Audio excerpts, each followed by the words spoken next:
the highest form of discipline is the ability to adjust and be flexible and adapt. You're building the muscle either way. You're either building the muscle that says, I do what I say, I keep the commitments that I make, or you're building the muscle that says, I make excuses, I don't do what I say, I can't be counted on, right? And so when we think about discipline, it's really about like, what promises are you going to keep? And the tricky thing is you're keeping promises to yourself that nobody even knows that you made.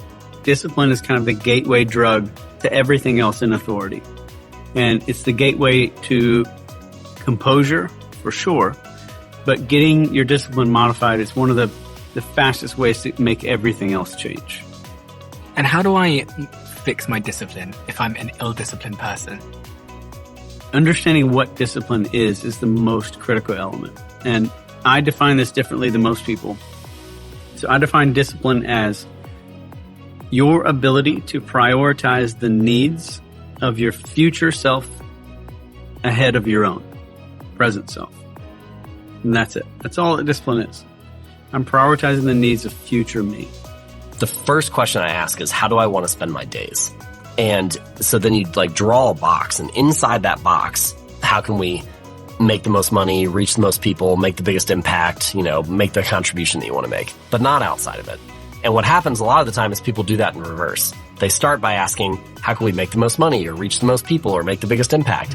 And then they decide, oh, well, this is what I want to do, but it's actually outside of how they want to spend their days.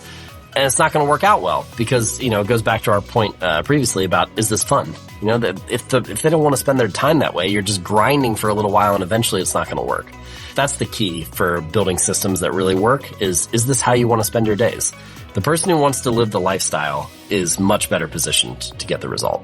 I think everyone needs to realize that discipline is like a rubber band. It stretches, right? It stretches. Sometimes it's like really, really tough and really flexed and you're good to go. Other times it's a little flimsy. It's a little flimsy and that's okay. But do you know what you need to do to get it strong again? Do you have the right people around you that you can lean on and go, hey, bud, I need a little bit of help in this area without feeling like you might reject me or I might feel like less of a man or less of a woman if I reach out. And I think that's important. Whether it's someone does the project or not doesn't matter to me. What matters is that they are disciplined in areas of their life they know they need to be. And all of that starts off by shedding the false identity and putting on a new identity of the man that you are or the woman that you want to be. And then start living that life. It's literally that simple. Your outcomes are a lagging measure of your inputs.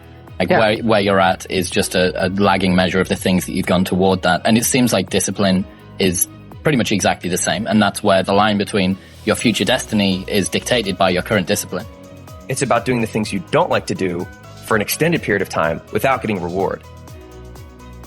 And then discipline then becomes not, are you disciplined or not disciplined, but how disciplined are you?